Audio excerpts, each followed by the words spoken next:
Next up, Ryan Kinney. Give it up for Ryan.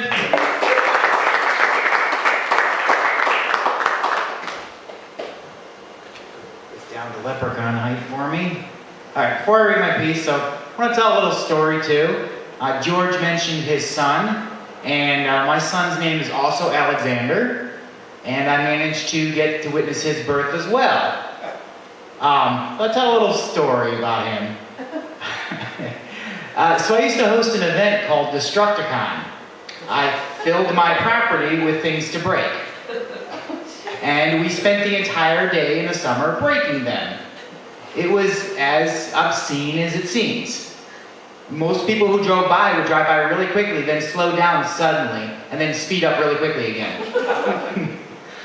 Well, it was one of those nights in July when his mother went into labor. I didn't hear about it until after the event was over, so I had spent the entire 90-degree day swinging a sledgehammer at pieces of glass and a car and old TVs and lots of other poisonous things you shouldn't bring to a hospital.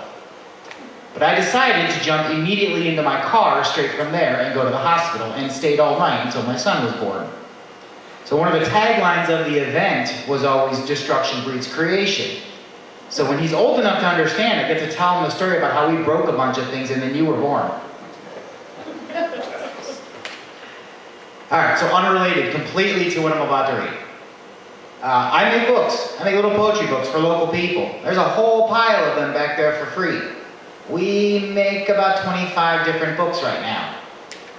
About a dozen or more writers. And this one is inspired by one of those writers, Mama Oladeji, if anyone happens to know her.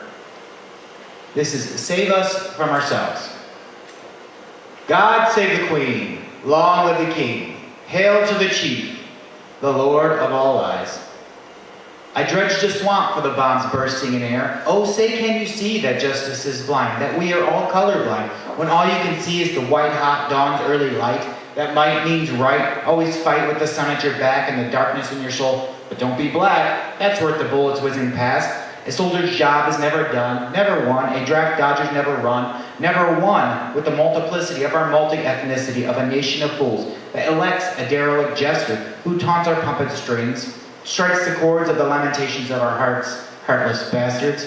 We are no longer whole, just a sinking hole, a pit of despair that stares back at us. Look up, look down, stay down, walk down, look out. Here it comes, as above, so below. The devil's in the details that are reduced to blacks and whites.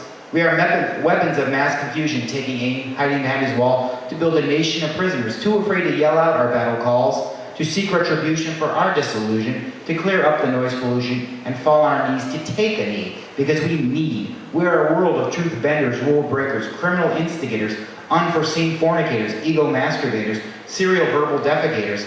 We are nothing, no one, nowhere, just present, at this moment in history, when we realize we fucked up. Hindsight was blindsided, blinded by the light, speckled with red, white, and bruises, masks of shame, that we were complicit in our own downfall, the fall of man. The blood is on our hands, because we did not stop when we knew we could, because we thought no meant yes, and that she didn't really mean it, and boys will be boys with their unruly lethal toys, that cuts to what was right and left us divided.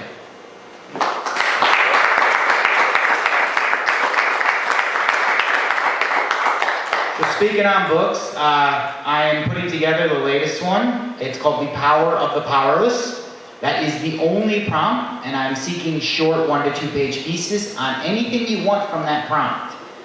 The deadline is the end of the year, so see me if you're interested, or contact info on the back of every book.